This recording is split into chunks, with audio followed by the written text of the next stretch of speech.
Welcome to the 2 Hour Track Challenge premiere for July 11th, 2019.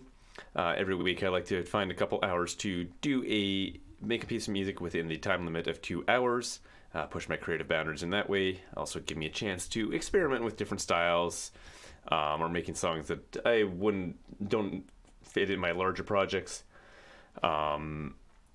So, my thought process just went into a different universe there.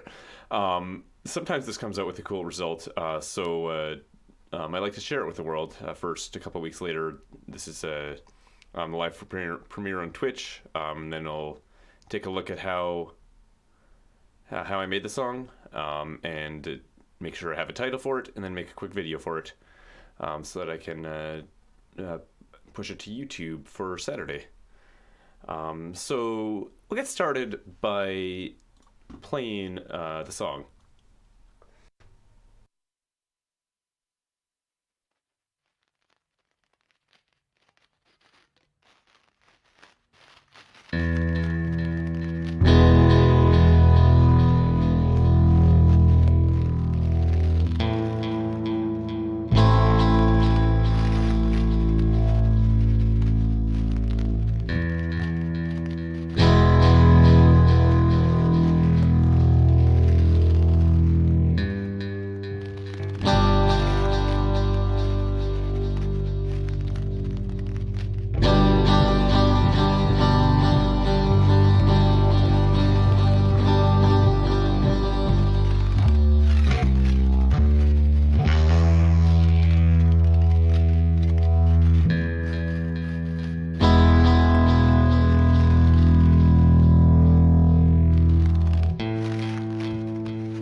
It's probably one of the weirder 2 Hour Track Challenges I've done. I'll say that right off the bat here.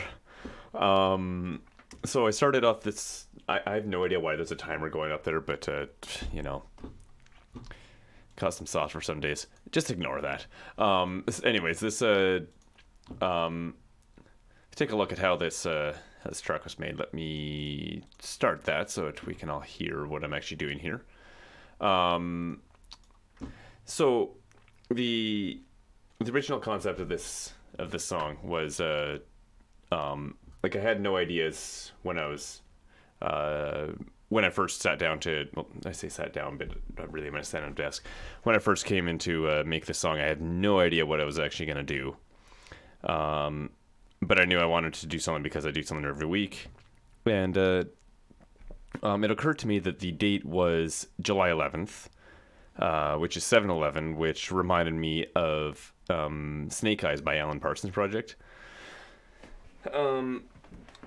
And then from that point, my brain just started going into this old going into a whole bunch of old prog rock stuff. And that's kind of how the song was born. So I started off with a bunch of random sound effects. I think these are all from Ben Burns' Delicates sample pack. I believe. Yeah, that sounds about right. But I do have a whole bunch of effects on this channel, including Bit Crusher. I got a flanger and then a compressed vinyl distortion. A utility just to fade it in a little bit. That's on automation. That's the wrong one. Yeah, just so that this really slow fade in here to start off. And this channel also has, other than that massive EQ, oh man, a whole bunch of effects after that still. Another compressor, a reverb, a delay, an autopan. I don't look at these projects for 2 weeks after I make the track, so sometimes I don't remember when I do a whole bunch of things like that. But then this track also has just completely random. Ben just posted something in Discord, and I'm curious what it is. A humanly random automation on the flangers, dry and wet, as well as the dry. Actually, that's somewhere else.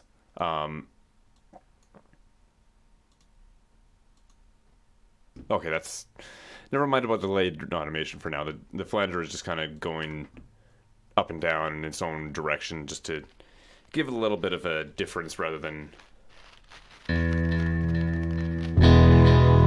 same state of flanger. I should turn this down.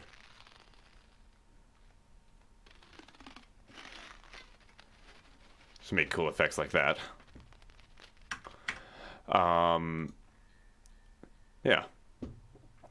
So I just clicked random spots and just made random slopes. This looks like it was copied and pasted, but it's still pretty random to that point. And then eventually the electric guitar comes in along with the electric bass. I did the electric guitar in a stereo fashion. So I have one guitar playing on the left, one guitar playing on the right, and it ended up doing this like bass note chord thing, but I only did one channel at a time, partially because I couldn't switch my chords that fast.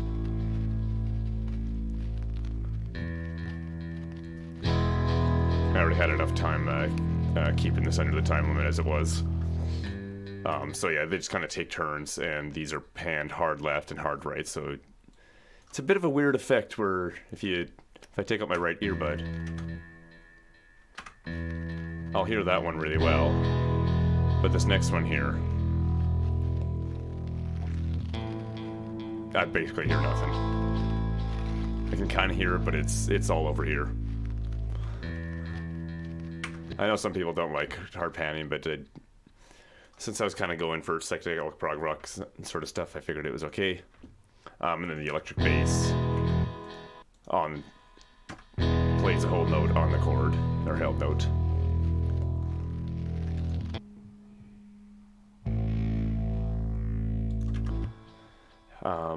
And then there's this weird section in the middle here where both guitar sides play a little rhythm on this chord. That's way too loud. Bass, just a simple little thing here. And then it goes off on this little melody.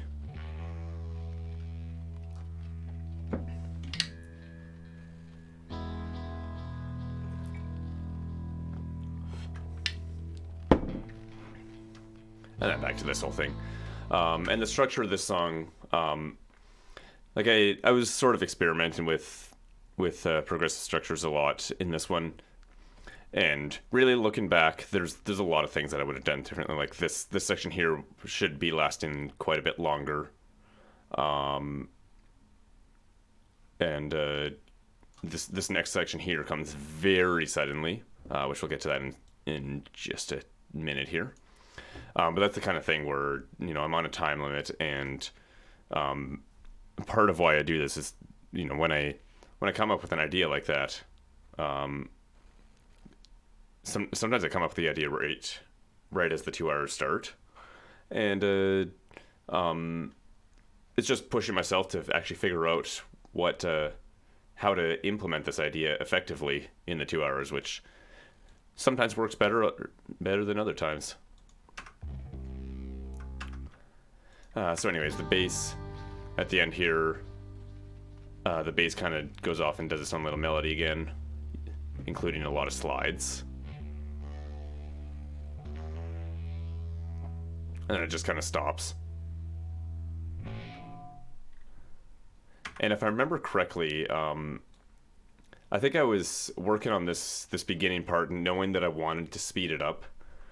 After a little while, and if I had more time, if I wasn't doing a 2 hour track challenge and I wanted to actually give this a lot of time to give this a lot more love, then I would have definitely extended this intro part here, because I could imagine this being a song that goes on ridiculously long with a ridiculously long intro. But yeah, so the first part ends with this little melody on the bass guitar, and it just kind of stops because I didn't really know where the song was going yet. I ended up keeping that take, but the drums just start up at that point. There's something wrong where EC drummer doesn't always play. Oh yeah, and I switched to 2/4 at one, just briefly there, because it felt like it felt like 4 beats was far too many before the drums start there. But yeah, so the drums go off on their own for a little bit there, for a few bars. Of course, switching to 2/4, Easy Drummer doesn't understand that concept, so everything is on the half bar now. But that's just something I gotta deal with, gotta live with. Nope. So anyways, yeah, that goes on for a bit, and then I just sort of played bass over top of it, and I never did get around to making an electric guitar part, so it's just drums and bass for the middle part of the song.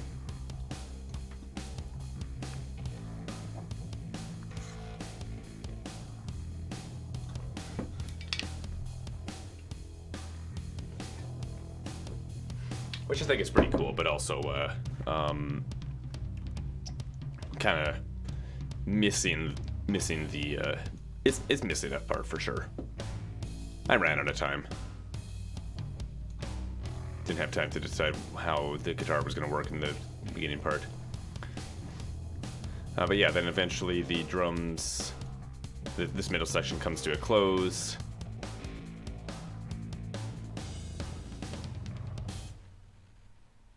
Bass kind of ends as suddenly as the drums do, and it goes back to that sort of first section, except there's also a cymbal hit every few bars here. It's every time the chord hits, basically. There's a cymbal hit on that drum kit. The crinkling's back. This is a new recording.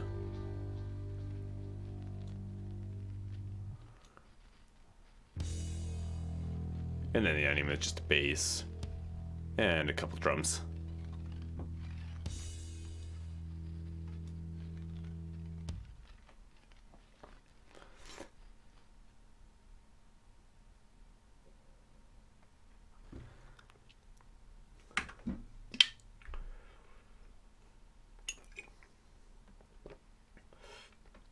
So overall, I guess when you look at in a way, it's sort of simple. It's just I was going a little bit crazy trying to find some crazy structure. Was the big challenge in this one. Probably not any automation on these, I don't think. Let me just double check. Yeah, no. Yeah, just guitar rigs on the guitar tracks, and then a little bit of mixy effects for the for both guitars. And that's a ping pong delay, so that's why you can kind of hear the single-sided guitars in the other side. Again, just a guitar rig for the bass. Fix the EQ. Add a little bit of a saturation since it was such a prominent part of the song. Saturation kind of helps that a bit, I find. And then compress for the drums. A quick fade out on the master, just to make sure there's nothing ringing out before the song officially closes, because I don't want it to suddenly. I try to not make songs suddenly stop. Obviously, I did last weekend, but that's a different story. I was trying something fun there. So I need a name for this song, and I have one written down that does sort of mess around with digging up the records. Is the name that I was thinking. Here, I'll play the song here again. So digging up the records it references like records like I put on a turntable. Like I have sort of a friendly card on record. But it also kind of implies that you need to take some time to dig things up, and I guess you could pull the narrative out of that based on the song structure here.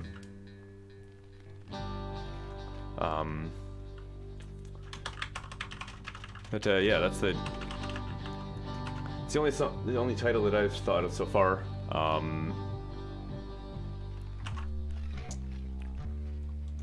So yeah, I think I'm just gonna go with that one. Let me put that in here. Digging up the records. I know my capitalization's all fucky there. Export that. Save, and then I gotta drop it on the other document as well.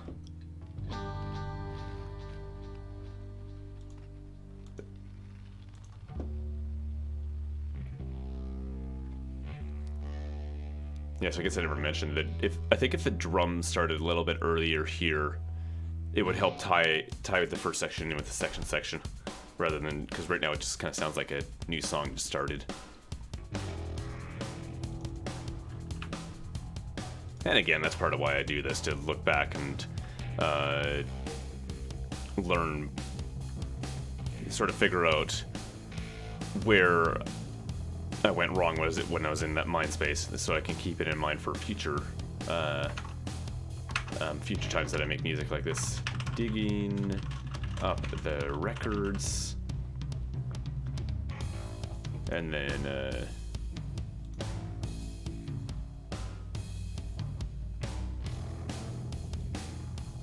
let me minimize that.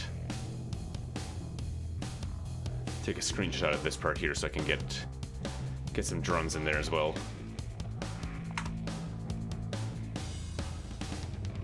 No, why do you do this? I don't understand what it's grabbing there. Oh, that's not what I want. Put that picture here.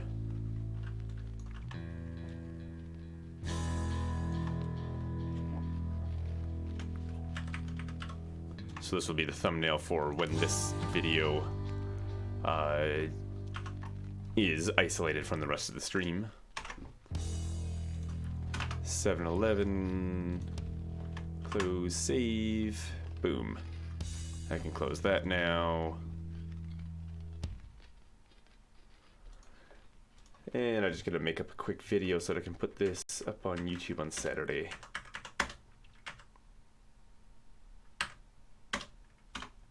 Oh, try this folder. Video, visualizer script. Because I make these videos normally with the command line. 7-Eleven. You know, there are a few exceptions every 3 months or so, and that's actually next week that I have an exception where I'm spending a little bit more time on the video. But